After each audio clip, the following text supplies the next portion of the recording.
Show.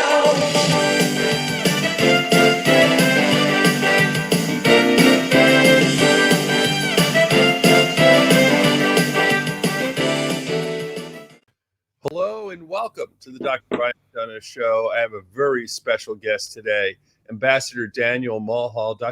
Ambassador Mulhall is actually the ambassador from Ireland to the United States, and that's amazing enough. But he's also an excellent writer, and he is very proud of the literature that comes from Ireland as well as from around the world.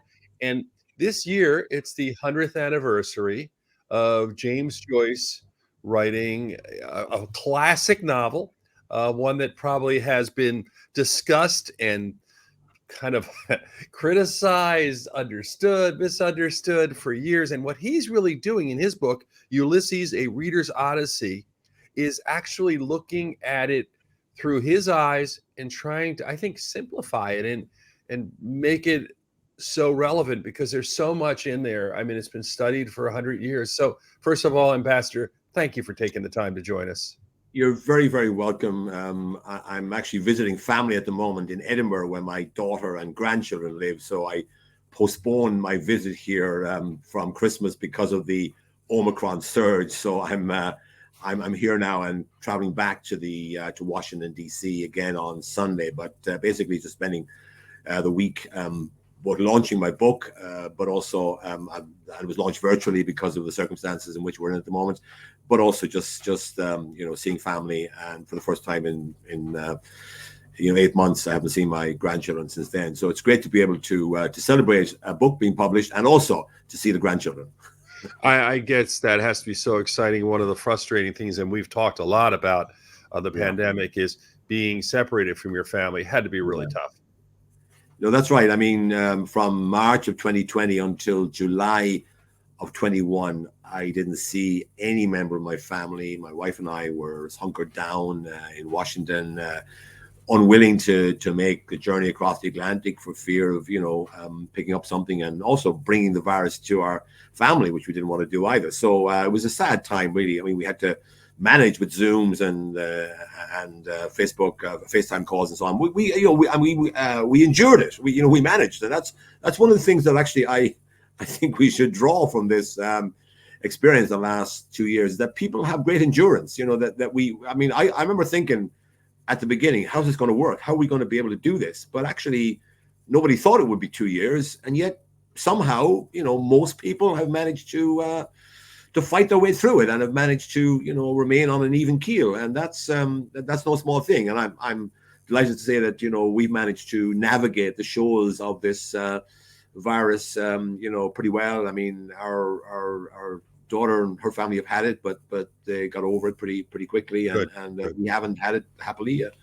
Fingers crossed. Hopefully we can, manage to escape it as well. But, it's been a tough time for everyone. But at the same time, you have to hand it to human ingenuity and human endurance that we've been able to cope with these unprecedented circumstances that none of us thought we'd ever have to endure.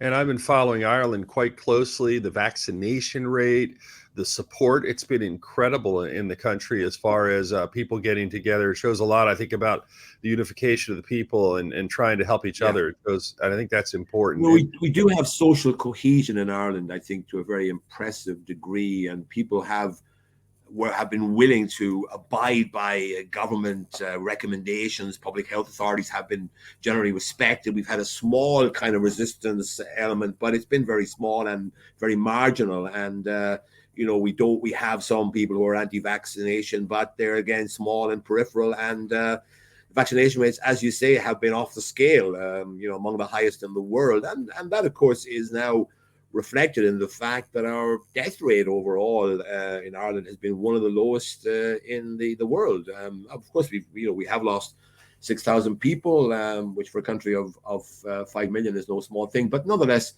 on a per capita basis, we've done pretty well in coping with this terrible pandemic.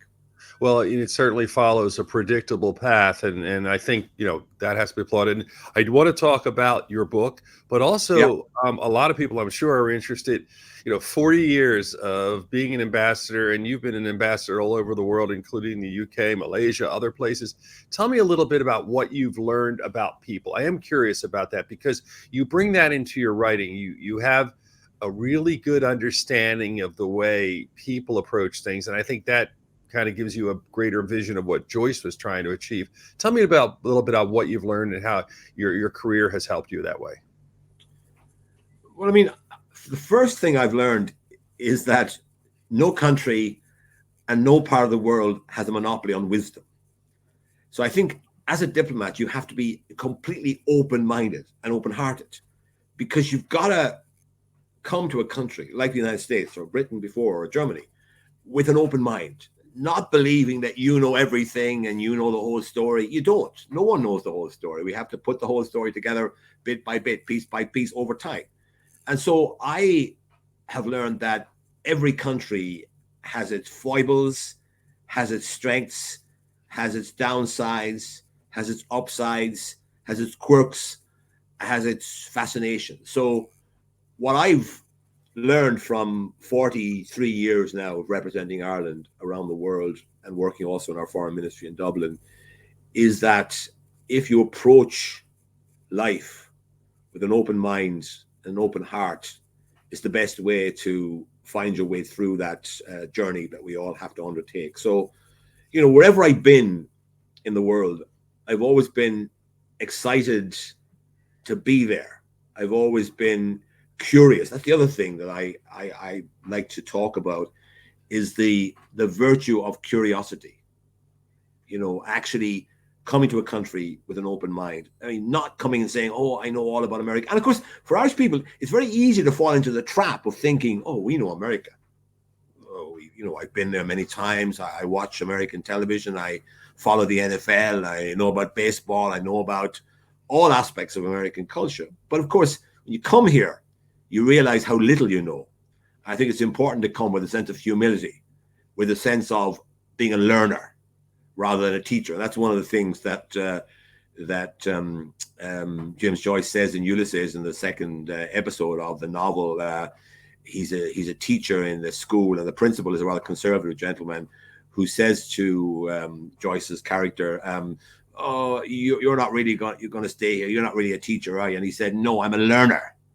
And that is what I've tried to be as well, wherever I've been. I don't believe in going around trying to teach lessons. Of course, I will tell the story of Ireland. That's part of my job. But I also have this kind of vocation to learn. And, even after 4+ years in America, I feel I still got a lot of learning to do.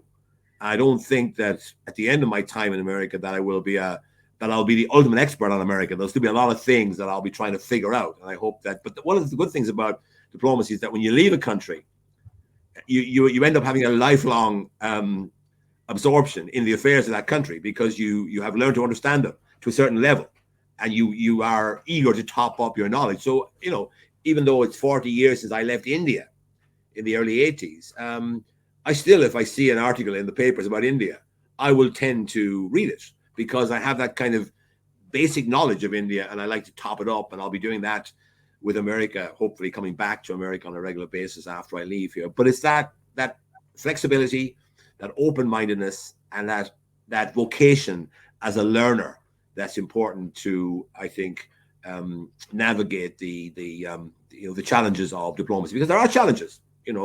Leaving your home and family, especially during the pandemic. By the way, I think all of my colleagues around the world learned how important home and family is, because they were separated from their home and family for so long. We all had to learn again what's really important in life and what's not. And I think being separate from family is one of the major challenges. I mean, both of my parents passed away when I was away on foreign service. I had to come home after they died for their funeral. So there's a lot that challenges you. There's a lot that you have to sacrifice in order to represent your country abroad. But the rewards of it are great in terms of personal satisfaction. I'd love to have played sport for Ireland, or I'd love to have done other things for Ireland, but that was not my lot. And therefore, being a representative of Ireland has given me a great buzz over the years, and it's a way in which you can express your patriotism in a very practical way, and that's what I've been privileged to do over the last 40 years.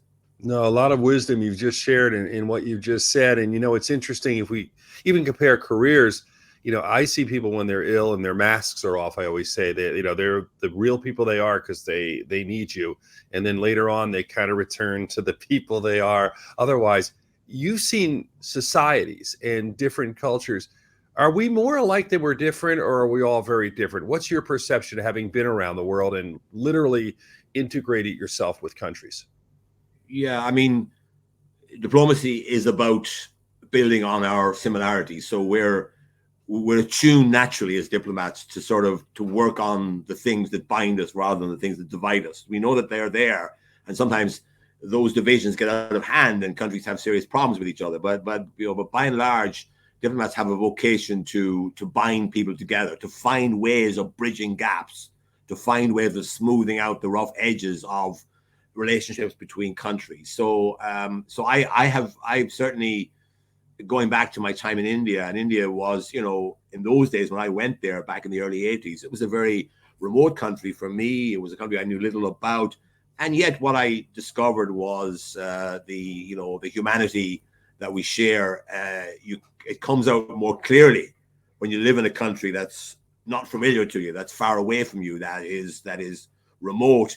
And remember, like India has, compared with Ireland or the United States, it's people are different racially, they have different religious beliefs, they have different ethnic traditions, they live in a very different world, a different climate, different environment, and so forth. And yet, what comes across to me, at least, is when you get to know people properly. And one of the great joys of diplomacy is that you're not a tourist in a country. It's not like visiting India for a couple of weeks taking a tour around the great sites of India. Of course, we did that too, but you live there. So you have casual conversations, you soak things up. You don't realize you're learning, but you are every day seeing and understanding and grappling with the realities of a different country. And what I found, certainly from meeting Indians, getting to know them well, going to their homes and so on, is the similarities, that the differences are somewhat superficial. Of course, they're important, and they can divide people in very dangerous ways. They can lead to conflict.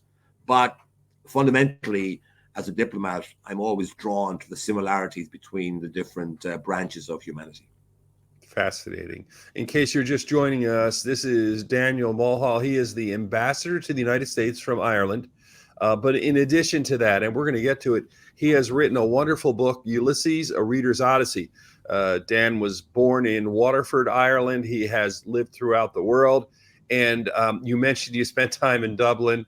And even someone like me who casually visits Dublin, you can't go to Dublin if you know anything about James Joyce without thinking about James Joyce, Ulysses, and everything about it. And even if you go on one of those pub crawl tours or one of those artist tours, you're taught about that. Tell me a little bit about your passion for that book.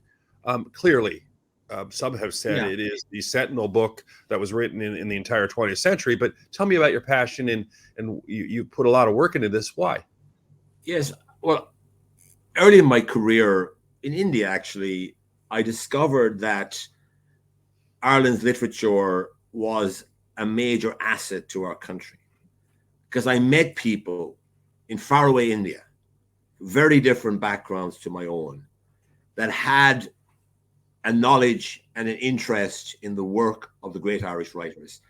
And that left me with a set of impressions that have carried me through my entire career.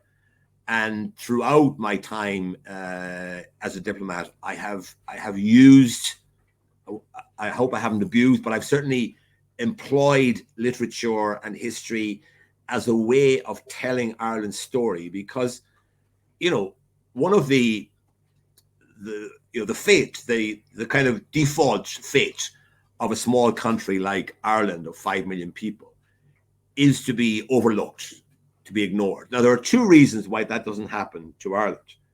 The first is all those McDonoughs around the world and others from Irish backgrounds who in their lives and their affection for Ireland, their affiliation with Ireland, their affinity with Ireland, make us a bigger country than we would otherwise be. And so next month we'll have the St. Patrick's Day Festival, which is a kind of an extraordinary outpouring of Irish identity in the United States. And that's important. That makes Ireland a bigger country. It gives us a bigger footprint in the world than we would otherwise have as a small country of 5 million people.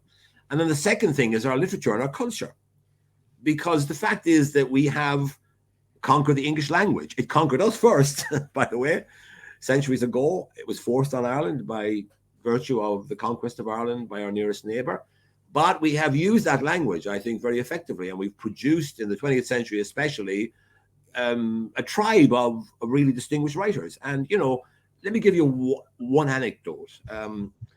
I was asked in 1982 to speak at the All India English Teachers Annual Conference. 1,500 teachers from all over India attended that conference, and I spoke at this plenary session. Huge gathering, the largest group of people I've ever spoken to indoors in my entire career. I did it at the age of 25 or 6. And afterwards, this young woman came up to me, and she was from Assam, which is a small state in the northeastern corner of India.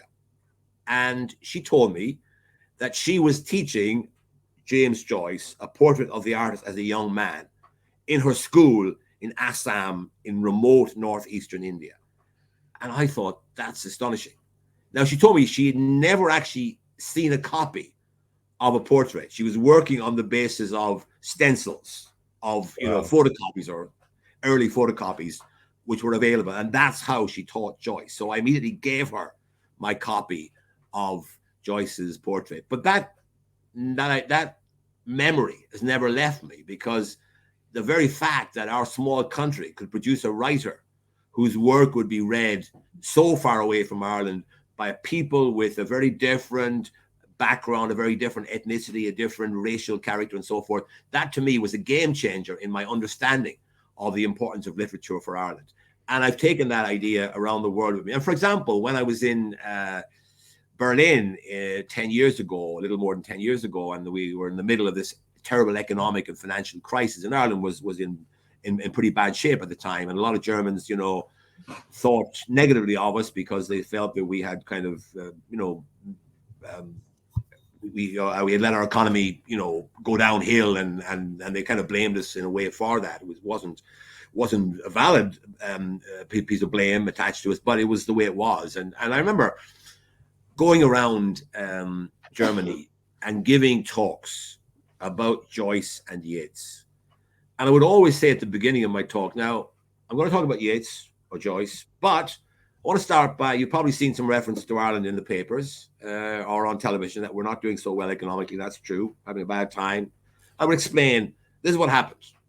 We've had this difficult situation with our property sector, imploded, the banking system went under pressure, and we ended up kind of having to go and look for help from the EU and the IMF. But I would say we're going to recover because our economy is fundamentally strong, and you look forward to a couple of years' time, we'll be back at one of the strongest economies in Europe again. And that was the case, by the way. Mm-hmm. But to be able to reach audiences who came to hear me talk about Joyce and Yeats, but then to be able to give that important political message, important for our government, for our people, for our economy, that was a huge asset to be able to do that, and to have this kind of companion message, the economic message, alongside the cultural and literary message about Joyce and Yeats. And if you follow you on Twitter, which I've had, it's at Daniel Mulhall. If you follow you actually... Well, it's at Dan Mulhall, actually. It's at Dan Mulhall, yep. It's at Dan Mulhall. I'm so used to clicking. But you will have videos where you're reading poetry, or you're talking about Seamus Heaney, or you talk about it. And you're so right. I mean, telling you're so right. You are right. But, you look at, let's say, the monks. During the Dark Ages, literature was kept alive in Ireland. I mean, it was Ireland that really, we have most of the things from the distant past as a result of what was written down and kept and treasured in Ireland. And then it goes on forward, and, you get to Joyce, and in the book you write, one of the things you talk about and I think so important is, I know in the United States, they talk about Faulkner, stream of consciousness and these things. Yeah. But I mean, stream of consciousness is essentially James Joyce. Yes. I mean, the great thing about Ulysses is that unlike your detective novel or your crime thriller or your action novel, the action in Ulysses all takes place inside the head of the main characters, especially the principal character, Leopold Bloom. And that was a very novel idea. And I think Joyce did that because one of the first things that Joyce tried to do to make a living in the first decade of the 20th century was he came from Italy, where he'd been teaching English for a few years. And he came back to Ireland to open a cinema. And it was the first cinema ever opened in Ireland. Now, it didn't succeed because he didn't have that kind of business gene in him. He had a different gene for writing and wasn't a great businessman. So the project failed. Nonetheless, I think he understood that in the 20th century, where you could tell a story in images on the cinema screen, that books had to be of a different character if they were going to match the charm and the lure of the cinema, of the moving pictures. So I think that's one of the reasons why Joyce wrote in this revolutionary way. And remember, I always say that Ulysses is an Odyssey. First of all, it's based on Homer's Odyssey, so it's an Odyssey, but it's an Odyssey of language, of character, and an Odyssey of the ways of the world. So what I mean by that is that in Ulysses, Joyce writes in a whole range of different styles. Now that puts people off. A lot of people are intimidated by the styles by the shifting of styles. Some of the chapters are fairly straightforward. They're like climbing the foothills of a mountain. But then you've got these steep climbs. And in particular, one that will be of interest to you as a medical man is the chapter which is known as Oxen of the Sun. And it's chapter 14. And it is set in the National Maternity Hospital in Holles Street in Dublin, a hospital that's still there, by the way. Leopold Bloom goes to the hospital, and he goes there to inquire about a friend of his who's having difficult labor, and he falls in with these medical students who are, of all things, believe it or not, drinking in the hospital in one of the rooms downstairs in the hospital while women are giving birth upstairs. And that chapter, which is very long and quite intimidating. And the reason it's intimidating is because it's all about conception. It's all about conception and birth. But it's written in every style of English. In fact, it starts in Latin, and then it goes on to Anglo-Saxon English, medieval English, 16th century English, 17th, 18th, and it parodies almost every major writer from the Middle Ages to the late 19th century. And so the 9 months of the development of the fetus is matched by a journey through the English language, which ends in the kind of American advertising language of the early 20th century. So that's not an easy read.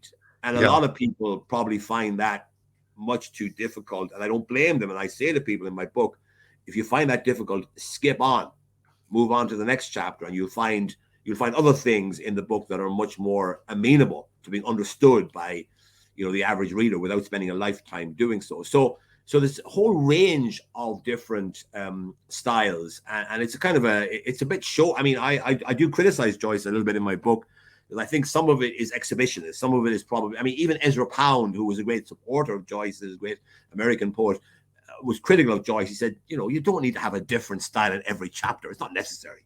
Come on, write in a normal way. But Joyce wouldn't have that. He believed that in order to capture the entirety of human life in a single day in Dublin, he had to use these different styles in order to probe different aspects of the world around him at that time in the early 20th century.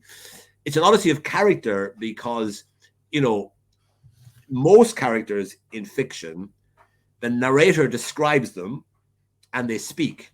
So you do get to know about them through the narrator's description of them, and you might even get some notion of what they're thinking. But with Ulysses, Leopold Bloom, most of what's in the book is in his mind, is in his head. So you're getting a very, very detailed understanding of the mentality of this ordinary 20th century Dubliner. And then finally, the Odyssey through the world is that, you know, as Bloom navigates his way around Dublin on that day in June of 1904, he engages in all sorts of things. There's a chapter about journalism. There's a chapter where politics is discussed and national identity and so on. So all of this stuff is all in one book. And that's the remarkable thing about Ulysses. There's so much there. And even now, since I sent my manuscript into the publisher and had it published, I've been reading Ulysses again because I'm preparing for the centenary of the publication of Ulysses on the 2nd of February. And I'm finding new things in the book that I wish I had seen or had noticed properly and had properly described when I was writing my own book. So it's a kind of a bottomless well, and you don't have to go down. You can read it at the surface, and some of it's quite funny in parts.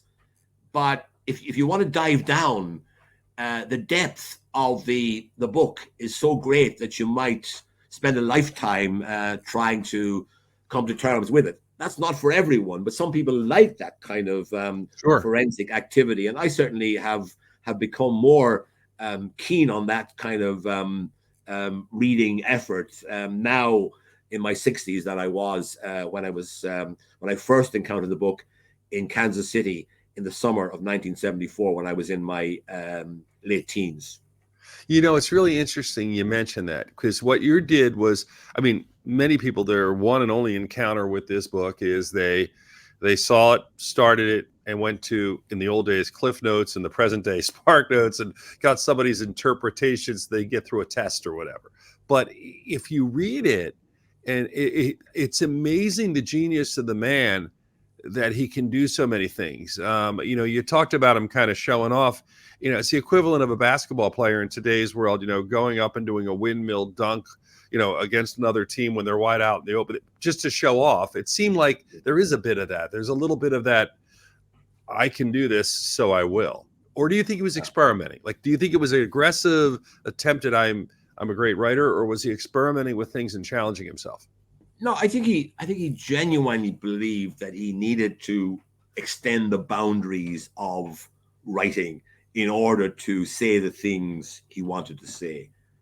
So I think, for example, in one of the chapters, Ithaca, which is the second last chapter, actually, it's written in the form of a catechism. Now, those who weren't brought up in a Catholic environment, a catechism is a kind of a question and answer, and it's in kind of my childhood, it was very much a religious thing. But this is it's about 100 pages where he asks these questions, and then the answers are given, and some of the answers are incredibly elaborate.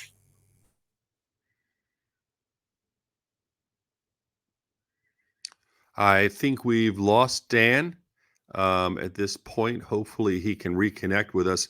And while we're hoping he does, and I'm sure this happens with wireless, a couple things.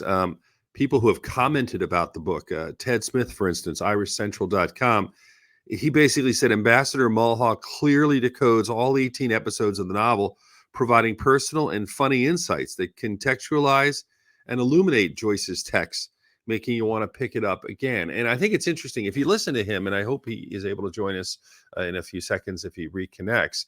If you listen to what he's saying, you can hear the passion he has for literature. But what I took out of the first part of this interview is he's also using literature to connect with people and to do his job as an ambassador. I was fascinated by that. You know, when you interview people, you don't necessarily know what's happening when that occurs. In this case, he actually has used his talent clearly as a writer and his knowledge of literature to try to connect with people. Other praise for this book, by the way, and again, it's Ulysses, A Reader's Odyssey, February 2nd, 2022 was the 100th anniversary of the writing of this book, the completion of it. It actually, parts of it came out over a 10-year period and was released. And what's also very interesting about Ulysses is when it was first released, it was banned. It was banned in many countries, including the United States, because there was probably somewhat timid for today's time, but for then it was considered pornographic material because he was exploring many things, including sexuality, and he was exploring the conflict that people have. And so he was not afraid to take on those subjects, and he was not afraid to more or less explore those things. And I think that's also part of what he's done. For people who have read it to completion, and it is tedious, I think few have read it to the extent as Dan Mulhall has. And while I'm talking, I'm going to see if maybe he's reconnected. Remember, he is in Edinburgh, Scotland, where his family is. So he is joining us back. I can invite him back. Fault. No problem at all. I was actually dropped. In fact, I think my power went down. So no, it's no problem. In fact, I was saying it's amazing. You know, you're in Edinburgh, Scotland, and we're still able to do these things. Back when I first started doing this show, we were happy just to have somebody on the telephone and let it go. So we've seen a lot over the things. I was talking while you were gone a lot about how you were using literature to kind of connect with people too. I'm going to wrap it up for you too, because I know it's a lot later in Scotland than it is here. But I did want to ask you, besides the 100th anniversary on February 2nd, the fact that you're clearly interested in this topic, and what else were you trying to achieve from the book? Are you trying to maybe rekindle people's interest in Ulysses? Yeah, actually, it's more than that. I've come to believe that our literature is one of the great Irish achievements of the modern era. And I was always intrigued by the fact that this book was published in Paris on the 2nd of February, 1922, about 2.5 weeks after the British administration handed over Dublin Castle, the headquarters of British power in Ireland for centuries, to the leaders of the new Irish state. So I've always been intrigued by the fact that this book is the same age as the state that I've represented for the past 43 years. Wow. And I felt that I wanted to celebrate Joyce's achievement by reflecting on it from my own experience as a diplomat traveling the world with this book in my diplomatic satchel, in my baggage. Because remember, I bought the book in Kansas City. I have a lot of editions now, but I bought my original one in Kansas City in 1974 when I was a student there for the summer. And that book has traveled the world with me, because when I left Ireland in 1980, it was in one of probably a couple of boxes of books that I owned, because I was a young man just out of college and didn't have very many books. Now it's one of probably thousands of books that I own, but I still have that book, and it's traveled. Wow. It has been on a journey for the last 40 plus years. But I was also conscious of the fact that I wanted to celebrate the book that I carried with me for 40 years. I wanted to reflect on my experience of talking about Ireland through this book and other books over the last 40 years plus. And I wanted to celebrate as well the establishment of the Irish state in 1922, and the fact that, for me at least, Ulysses is a great modern novel. It is the quintessential modernist novel, and Ireland is a modern state in that it is a state that emerged in the 20th century, when most of the world's states emerged from colonial domination. And we were we probably were the first 20th century country to break away from a successful empire. And so many countries in Asia and Africa followed our example. And that has given Ireland a cachet to this day. And the fact that we're now on the Security Council of the UN, had to be elected to that by the member states of the United Nations. And one of the great assets for us was the fact that so many countries in the world, UN members, who became independent in the 40s, 50s, 60s, 70s, could identify with Ireland because their struggle was similar to ours. And I can remember that going back to India in the early 80s, when so many people I met then who could remember the Raj, who could remember the British Raj in India, talked to me about how Ireland had been an inspiration to their country when they sought to emulate Ireland by becoming an independent member of the Community of Nations. So, in a sense, my book is a celebration of Ulysses, of my career as a diplomat of more than 40 years standing, and of the state that I have represented proudly for the last 40 years. So when you look at someone like Yeats and the poem A Terrible Beauty, where he's talking about the rising 19th, do you think he clearly was impacted by those times? Was Joyce impacted as well by seeing everything that happened, or was he away at the time? Where was he? Well, Joyce left Ireland in 1904, so he left Ireland 12 years before the Easter Rising, so he wasn't in Ireland at all. However, Joyce is from the generation of Irish men and women who delivered independence to Ireland. So, for example, Patrick Pearse, the leader of the Easter Rising, was 2 years older than Joyce. Eamon de Valera, who became Ireland's Prime Minister for 20 plus years and our President for 14, was an exact contemporary of Joyce's. Now, not that they had much in common, necessarily, but they were contemporaries. And therefore, Joyce, he took a different path.